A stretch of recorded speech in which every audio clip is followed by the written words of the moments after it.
The Yerushalmi writes, the Jerusalem Talmud writes, if there's an emergency on Shabbos, someone has a life-threatening situation, and someone goes to the rabbi and asks, could I drive to the hospital, could I call the doctor, or whatever is needed, the Yerushalmi says, you are a murderer. It's ki'ilu shofech damim. The time you are wasting getting the doctor here, getting the hospital, you should be spending your time working on the patient or getting the patient care. So if you ask a question, the Yerushalmi writes, it's ki'ilu shofech damim. And it also says, hadnishal, the one who is asked, harezem maguna. If you are asked, it's a bad thing. So it's my fault that you came over to me and asked me the question. Do we understand the first part of the Yerushalmi, that someone is wasting time, and not intentionally, he might have good intentions, but the guy's dying in the interim. So why is Hanishal Reza Maguna? So we see from the Yerushalmi that why is it the rabbi? So maybe he wasn't going to get to it yet. It wasn't in Siman Aleph. He was waiting to get to Hilchos Shabbos, and he was going to teach the Olam. So we see from the Yerushalmi, the first sermon a rabbi should give to his community is to teach them about the value of human life and how pikuach nefesh is doche Shabbos. That pikuach nefesh supersedes Shabbos. That should be the first halacha taught. In fact, that's Rav Shecht always says over that Rav Schwab was one of the Rav Schwabs who lived in Washington Heights, part of the Yeki community. So one time he said a young guy came to Rav Pam, I think it was Rav Schwab, I think it was Sukkot. He said, I don't know, my child's very sick. Can I take him to the hospital? He said, hurry up, go, of course, run, go. And he obviously sent. Then at the end he said, he was saying, tongue in cheek, I don't want to be a maguna. Like, the time you're spending wasting asking my question, I raise a maguna. So you show me, and that's codified. That's what we assume that because obviously it's not the rabbis, we didn't get to it. The answer is we didn't get to it. You have to get to it right away. My idea is that it should be done on kol nidre, when everyone's in shul. If you're speaking to an empty shul, what's the difference about speaking about it? Maybe today send an email, who knows? Not that anyone reads emails, but the point being is that's something that has to be publicized, because you don't get a second chance sometimes to make that mistake again. At the time it takes to ask the shaila, you have to be ready to jump on it. So of course we're talking about someone who is a chole sheyesh bo sakana, someone who is in a life-threatening situation. And of course I'm not a doctor, so how do I know it's life-threatening? So even if it's suffix, even if I'm in doubt, I don't know. Well, the guy got ran over by a car, well, I'm not sure. Okay, let's leave him. If you're not sure, you got to go. It's the same obligation. That a suffix pikuach nefesh, one is obligated to call the doctor, go to the hospital, whatever is required. And that's what the Yerushalmi is telling us, and that's what the Bavli tells us. The Gemara in Yuma talks about minayin. How do we know? It's a given that it's true. The Gemara asks, what is the source? Minayin shepikuach nefesh docha Shabbos. So where do I know that human life takes precedence over Shabbos? In fact, it's a famous Maisa with Rav Soloveitchik, the one from Boston. I guess when he was younger, different versions how the story went, but I guess he was the one. So the Rav in Boston, his father was Rav Moshe Soloveitchik, and Rav Moshe Soloveitchik's father was the famous Rav Chaim Soloveitchik. So I guess the Rav in Boston, but he wasn't in Boston, I'm assuming it happened in Europe when he was a kid. He was sick. So again, I don't know the details of whether it was a cholesh sheyesh bo sakana, ein bo sakana. So we'll have to adjust the story to what he was allowed to do to depend on what the danger was. So let's assume it was a chola sheyesh bo sakana, for argument's sake. So let's say he was dangerously ill. So the doctor came. Back in the day, they used to make house calls. I remember the doctor across the street, he used to come over and make house calls. So, and it makes sense to make house calls because, number one, the child's sick. You're going to go out in minus 10 degrees, and then you sit in a waiting room, everyone else is sick, and you give it to everyone else, but it's a separate discussion. But he was sick, so the doctor came over, and he came in to look at him, and so Rav Chaim, the grandfather, said to the doctor, do you need some more light? So whether the case was he had to actually just move the lamp, or whether he had to turn it on, depending on the scenario. I think it was a case where maybe he just had to, let's assume it was a light. It was a case where he had to turn on the light, or it was a case where he had to turn it on, or he had to move it, something which was something you ordinarily couldn't do. He asked him to do. So he asked the doctor, do you need light? The doctor said something like, well, it can't hurt. So I could actually see what I'm doing. It's usually pretty, but he said, it can't hurt. So, okay, can't hurt. Doesn't mean, I do need light. So, Rav Chaim told Rav Moshe, okay, so turn the light on, fix the light, whatever had to be done. And Rav Moshe hesitated. And Rav Chaim went crazy on it. He went screaming, what are you doing, you heretic? Of course, it's because, it's Shabbos, human life, pikuach nefesh, you go ahead and do it right away. So even, so it's something that we have to get used to. Something we'll never get used to because we're used to not doing malacha, but you have to be able to change on a dime, that when it becomes a sakana, that thing that becomes a biblical prohibition becomes a biblical obligation to do, a mitzvah to do. And that's why, the briskers who are known to be machmir, who are known to be strict, so they say, why are you so lenient on the laws of Shabbos? They said to Rav Chaim. So Rav Chaim said, I'm not being lenient on the laws of Shabbos, I'm being strict on the laws of pikuach nefesh. Every chumrah is a kula, every kula is a chumrah, depends how you look at it. So the Gemara wants to know, how do we know this is true? The Gemara marshals three different sources.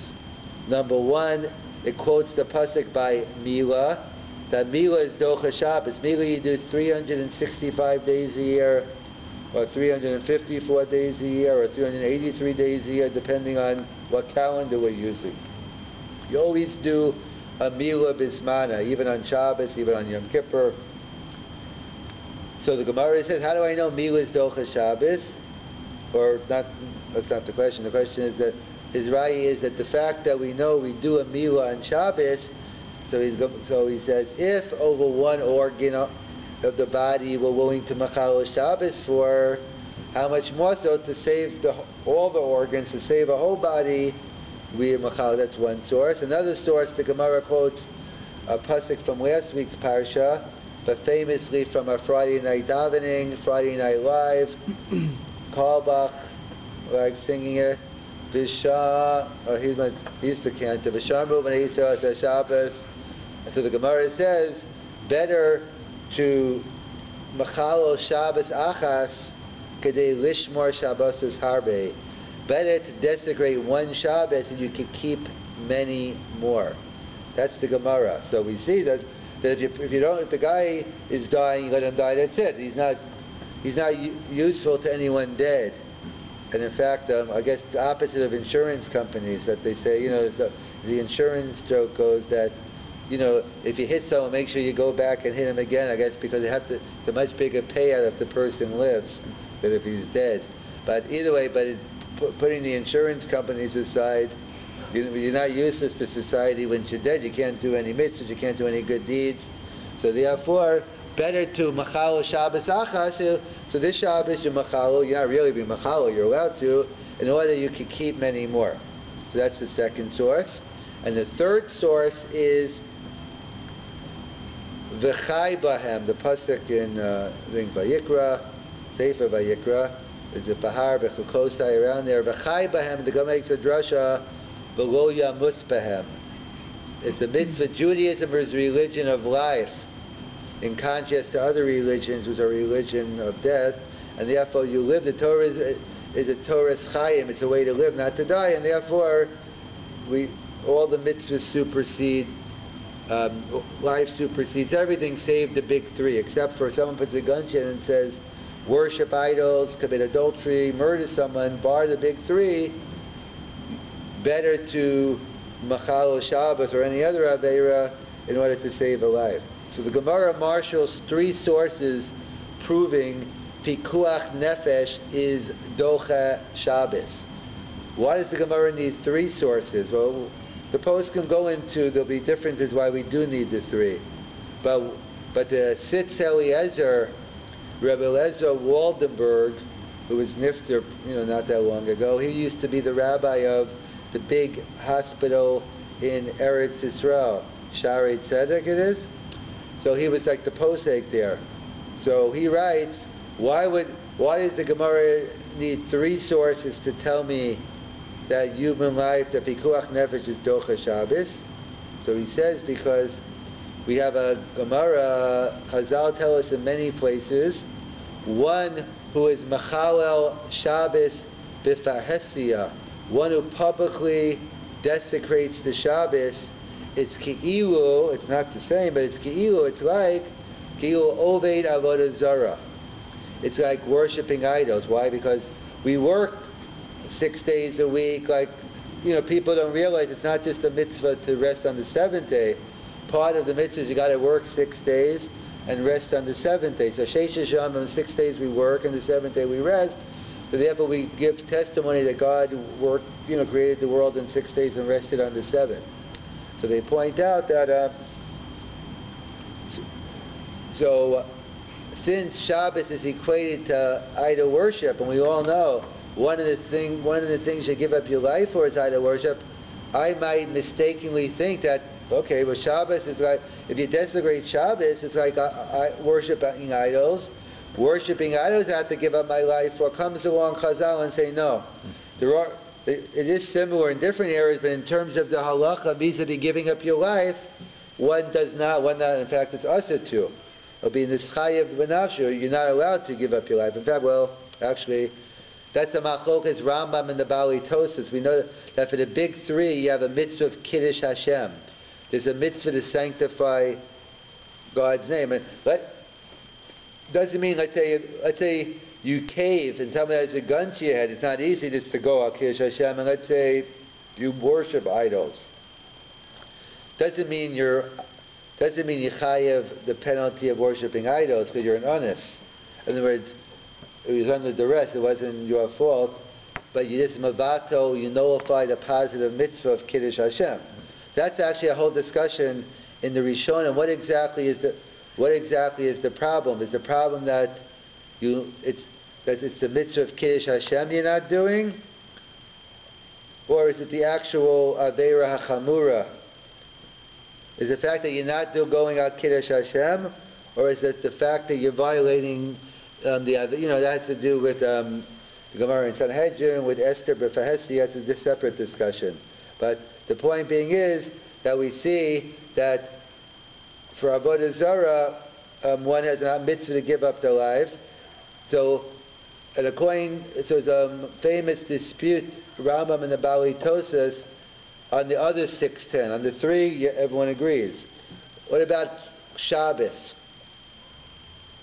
So let me just point. Everyone agrees if the guy's just hungry and he's doing it, if a guy's just hungry and he's doing it for just because he needs something to eat, so then many would say, you have no right, or let's say eating on Yom Kippur, fasting on Yom Kippur when the halacha says you have to eat.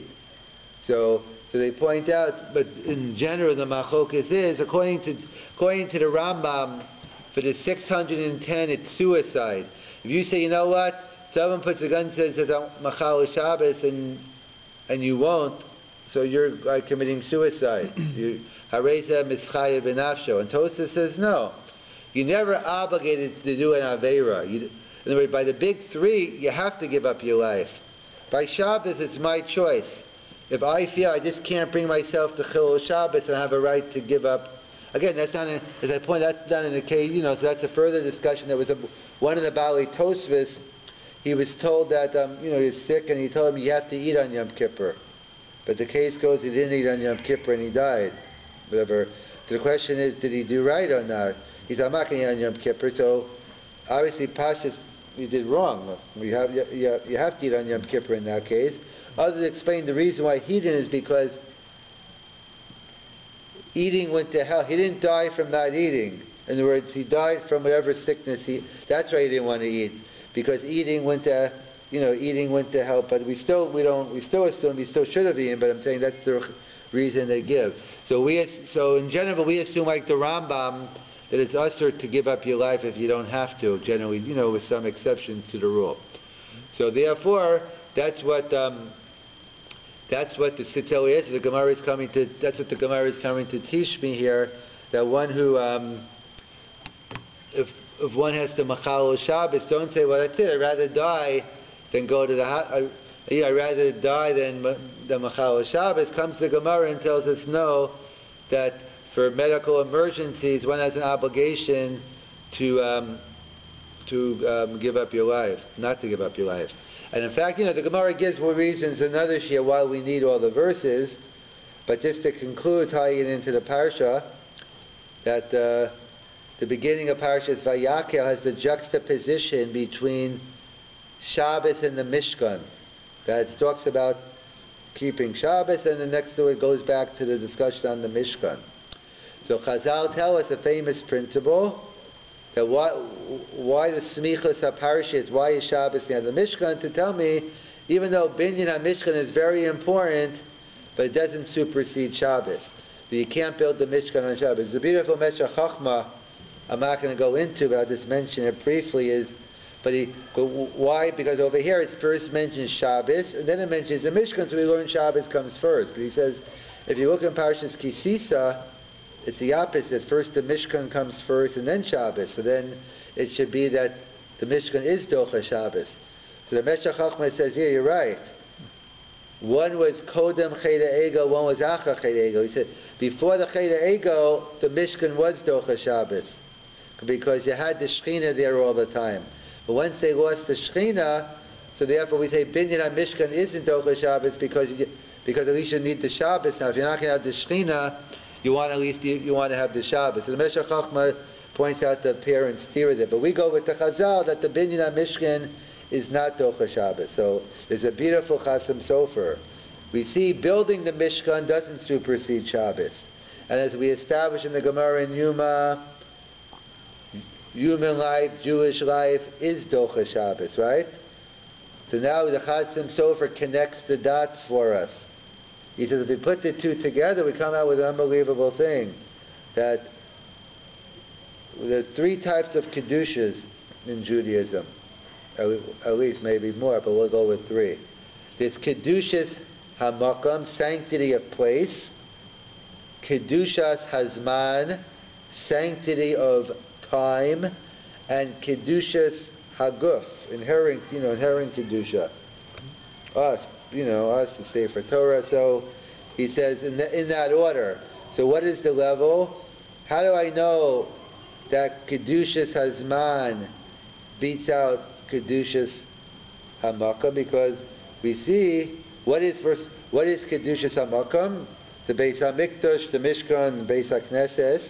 What is Kedushas HaZman? Shabbos Yontiv. So what do we see? That we learn out that you can't build the Mishkan on Shabbos. So the Mishkan is Kedushas HaMakam, Shabbos is Kedushas HaZman. We see Kedushas HaZman takes precedence over Kedushas HaMakam. So that's one. And what about Kedushas HaGuf versus Kedushas HaZman? So we say Minayim L'Pikuach Nefesh Adocha Shabbos. We see human life. So we see Kedushas HaGuf takes precedence over Kedushas HaZman. The Chasam Sofer says, wow, we see an unbelievable thing here. How holy every Yid is. How holy every Jew is. Every Jew is holier than the Mishkan, than the Mikdash, because for a Mikdash we're not Docha Shabbos, but for human life we are Docha Shabbos. And we see how chashuv every Jew is, because every Jew has its kedusha, as the Gemara tells us in Nida, that before we're created, the Malach teaches us Kol HaTorah Kulo. And then he gives us a little pachi in a way that we forget everything. So the shaila is, why bother teaching us if we're going to forget? Well, you can ask, why am I giving you this year if you're going to forget everything I'm going to say? So the answer is because, as the Mefarshim say, because the reason the Malach teaches, because you become a Guf HaKedusha, you become someone which is roy now to learn the Torah. So it's kind of like Chazara, Chazara for the first time, but it's Chazara, and therefore you already plan. And that's what Rav Chaim Volozhin writes. Why is there a Chiyuv Kfura by a Jew and not by a guy? Not that you can't bury a guy, but why is there no Chiyuv Kfura? Where's the Chiyuv Kfura? It doesn't come from mitzvahs, because the Gayim have Sheva mitzvahs b'nei Noach. It comes from, the Chiyuv comes from Torah. And that's why the Malach taught us the Torah. That's the reason for the Chiyuv Kfura, and that's why we have Kfura. That's why we have Kfura by Yid, and that's because of that. So that's that's the yesod of the Chasim Sofer, and just to conclude, and that's the idea. The Torah gives us the kedusha. Like, where's the Mishkan get its kedusha? Where's the Torah in the Mishkan? So the Ramban says it's called the Mishkan HaEdus. Why is it called the Mishkan HaEdus? Because it housed the Aron Kodesh. The only reason it has kedusha is because it housed the Aron, the Torah. And what about during Bayis Sheni? There was no Aron. So that's what the Rambam alludes to. It's a big historical debate. Where is this? Where were the luchos buried? So why is the Rambam taking a side on a historical debate? He's not. He's telling you halacha. The reason why the second base of Mikdash has kedusha is because the Aron, the luchos, they're all buried underneath there, and that's what it says. Va'asu Aron asay shitim. By all the other klei hamikdash, it's in lashon yachid. By the Aron, it's lashon rabim. What's the difference between lashon rabim and lashon yachid? So the Gemara tells us. Let's say by Sfira, which we'll get to after Pesach, Usfartem Lachem. And it says Usfartem Lacha. So Usfartem Lacha is on Shemitah and Yova, that's on the Beis Din Hagadol. When it gets in Yachid, it's on the Beis Din representing Klal Yisrael. When it's in Lashon Rabim, it's for everybody. Va'asu Aaron, the Torah is for everybody. The Malach taught Torah to everyone. And if you don't believe Chazal, I'll conclude with the IRS. The Psak of the IRS, that's the equivalent of Revenue Canada. Am I the only one who files the U.S. return here? So they point out as follows: the famous case Silverman versus the IRS regarding the issue of manse. Manse is a clergy deduction. I forget, one's called manse and the other one is what your father's an account. What's the other one called? I forget. But either way, so you can write off different things because of your clergy. Because of your clergy membership. So the shiloh was, it's clear a priest, a minister, a rabbi of a shul could take off. But what about a rabbi in a yeshiva? So they wanted to take off pants because they felt they're doing a religious duty also. So they took it to the IRS, and the IRS did their homework, and they came back, and they concluded that Judaism is different than all other religions. By other religions, there's no obligation on the individuals to know everything. It's the head, the minister, the cleric. You go to them and they tell you everything. You have no obligation to sit and study. But by every Jew, V'gisabo Yoma. Okay, maybe they didn't actually say these words. I'm just elaborating, and that they said every Jew is obligated to study for themselves and learn. So therefore, they agree that the rabbis can't take off mans because they hold, or they have a religious obligation as well. And that's the pshat here. It's the Aron, it's the Torah that gives the kedusha, and that's the pshat of the Chasim Sofer, that every Jew is holier than the Mishkan, as we know. Minayin bikuach nefesh shadocha Shabbos. We always have to keep in mind the stern warning of the Yerushalmi that hanishal, that the time you're wasting asking the question, Ki'ilu shofech damim, and the one who asked, it's also therefore they should have taught it, harei zeh maguna.